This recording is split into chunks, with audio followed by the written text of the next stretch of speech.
C.P. Behrman. This is from my novel, Zoo of 1,000 Non-Intellectuals. This is the second half of the chapter, Gorgeousness of the Dangerous Miss. In high school, basketball was an image thing for those boys and girls who needed to be part of a team. Plus, it was a fun game for them. In college, a glamorous sport, cutthroat, and a stomping ground for improvement. Those stars of college, if they were lucky enough to make it to the Hollywoodness of the NBA, all of it became a rising up in life. In prison, it was a little bit different. One played for the race. One shot free throws for their area code, their criminal specialty. And if they lost the game, it was not some politically correct experiment of shaking hands.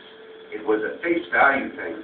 Even if the player had not 1 ounce of revenge in his soul, payback was there in the blood. The properness of the game rang in their nightmares because the hours were rolling by, and it didn't matter if in this concrete zone it never became dark. The gym was there, and the basketball waited to be checked out. And when they were there, a beautiful game was on. 12, 13, 14 waited for the next game. Last night was cool for him. Sunday, the 25th of April, was the day he was waiting for. Lieutenant Thomas had the class in the ARP room. About 30 guys showed up. From the name tags on their shirts, he handed individual convicts their cards. The yellow card gave the prisoner proof they attended the class. Thomas was a big cop. As the weightlifting lieutenant, one could see he used to be big into the weight game. Probably an ex-bodybuilder, weightlifter, or powerlifter. And in the early 80s, when everyone was rich, he was working out at one of those gyms, juicing it up and finding meaning in the pulling and pushing of iron. Back in '97, some of the weights were used to hurt some of the inmates, so they removed. And it was Thomas who brought them back. He knew the importance of weightlifting for the mind and body of the convict. In the room, there was a sense of insecurity. Some guys were anxious to get big. The crackhead who had been smoking for 10 years and wasn't used to all the carbohydrates he was chowing down upon in the cafeteria, anxious to see how big he could get. Or the asshole who had beat the hell out of his wife, knew he was going to be forced into anger management class, was still obsessed with her, knowing she had another lover on the outside, was completely angry, knew his deep intrinsic rage was building up inside of him, so in his thinking, in order for him to be paroled out of prison as quickly as possible, he had to be totally cool about the red energy that spun through his system. The weights were a positive tool he could use to push all that negativity out of him, and 12, 13, 14 thought about all the reasons of the world to lift weights. Was it to become big and look like a monster? No. He was already hairy and scary enough, having the look of a black-bearded barbarian. Was it to get strength together in case he had to punch someone, some inmate in here who would try to jeopardize his time? No. That would only extend his stay. It was for other reasons. We got a few more cards here. Do you see anyone else coming from 4, 5, or 6? Someone you've known who said they were coming to class that aren't here? A few convicts looked. They shook their heads. Let's get this started. I'm Lieutenant Thomas, and I'm the weightlifting deputy. You guys put in for this weightlifting class, and as you know, it's the only way to get on the path. Do not ever use these weights as weapons. Do not remove any of these weights. Be careful with dropping them. These have been taken away before. I expect all of you to be men about this. He spoke for about 20 minutes. Weightlifting was a big privilege at any prison facility these days. You know, some facilities stepped down to machines. Others took out other methods. And over time, it would probably get worse. The reason the weight pile still existed at Ordway was because the convicts behaved themselves. 12, 13, 14 heard the whole speech. He thought deeply about it. Jimmy volunteered to be his weight partner. That was good. When one had someone else to work with, benefits occurred.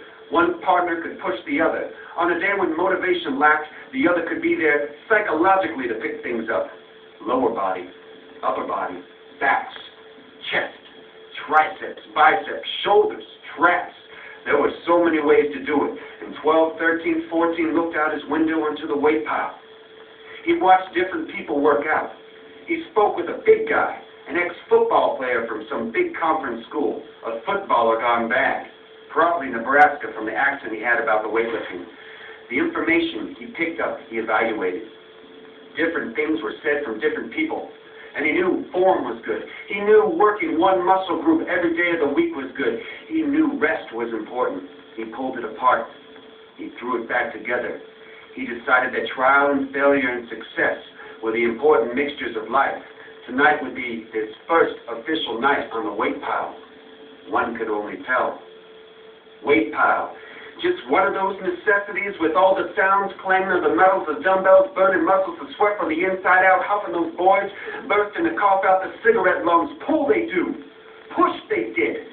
Push life and legs on fire hard to get big in this joint because the protein levels in the cafeteria seem to be all low, all food, all overloaded carbohydrate madness in the facility where one was stuck in one place or another closed and never just walking around to burn them carbohydrates, so the heart was getting near to getting cured because the high cholesterol boys pulled off the aerobic workout on the weight piles to not even get into super heavy weights that occur because the lack muscle building food, all the salt, sugar, fats going on, not truly muscling along, and if the workout they did, the drinking the slightly rusty water, it is going on down through the throat, to the tongue, to the jargon, hitting the bloodstream, a little bit of rust being burnt on this lifting, and in the stomach removing the dirty atoms and elements and molecules out of this water. This Monday morning, and as the whole prison system went to work, Maniac Monday, the world, this Colorado land did too.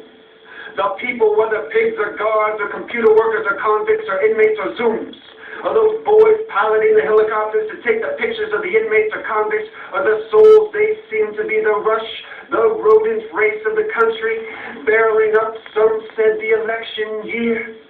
All news but yelling, no true reality inside of this prison, this secret society existing in the silly way it did, those strung out on cafe and prison smack, pushing the brooms for the beginning of the week job, throwing off all the symptoms out like the doctors up here, maybe one or two working in a shift, secretly experimenting on the prisoners with the paranoia they felt inside themselves.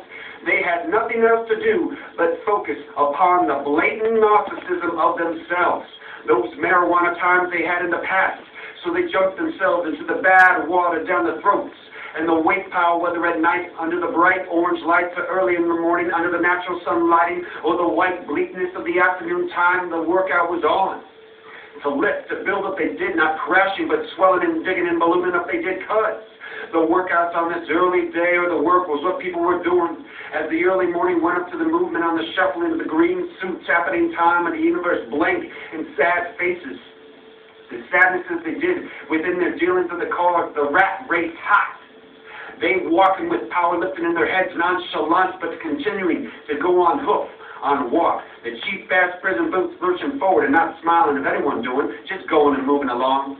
Because this is what it was of those bored faces of the program ones, the spirit gone stolen out of the self, out of the zone. Yes! One can never speak of how important it was, this playing, and all the prison was tired from not partying all weekend long, not smoking weed, tired from eating 3 square meals a day, tired from the good sleep in the Keefy Cafe mud, microwaving drips of those slipping up inside the stomach, and not tragedy, but the music Jones hit extremely perfectingly strong to the souls of those who wanted to spin their tunes, from the vinyls, tapes, reel-to-reel, compact disc, digital audio, MP3 download of the songs the radio didn't play. The tunes that made them, because the deepest lovers of music knew it was never about the music per se, but more about what was happening in the lives at the time the song was first heard. Yeah. Did any of them care about the cult status of the perfection of what was occurring?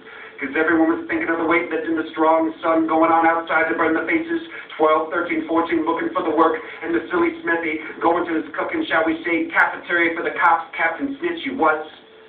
So he could tell all the information to the ones talking about all of this, and he never lifted, because the people with the weights were the people who had kids, and those are the ones who would lift a small little 25 or 35 into the side of his head. The shitty mope sleeping this late in the morning in his cell, when the fat lady big guard looking for the tricks just couldn't be muffled upon, licking and kicking the floor, waking up his fucking ass, this motherfucker, because it was proper for him to be fucked with, yeah. Bother him, tease him, he'll be shown with the heavy bullying energy and the scantily fist of punching he should have removed out of his cell from the cool hallway to the tier of the 3rd floor, with the other shithead Smithy going down. The energy's right, for this Akira felt it in the time, the air, the justice, because the only true justice was the secret justice of the unwritten rules. Times are moving along and no one knew or no could know that the homeboy, a crazy soul, who will be employed to punch knuckle up slightly Rex Smithy, will be the one of those who worked out on the weight pile to get the punchy muscle strong, jab, knock two, possibly KO violence occurring, because violence was good for the unwritten rules, to keep their personal enforcement shit, and if the soldier had to go to the hole because a piece of shit was beaten, that was okay, yeah. Smithy, where was this catalyst in the feelings of the energies, where that if things had to be taken care of, they had to be taken care of right away?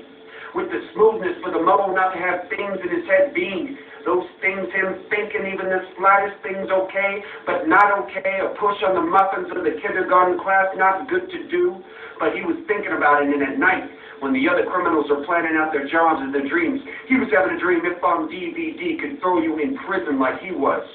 So how come in prison, killing your wife was not as bad as raping your wife? Because life was an end when it was taken, while pussy stolen was a haunting that lived on. Thank you.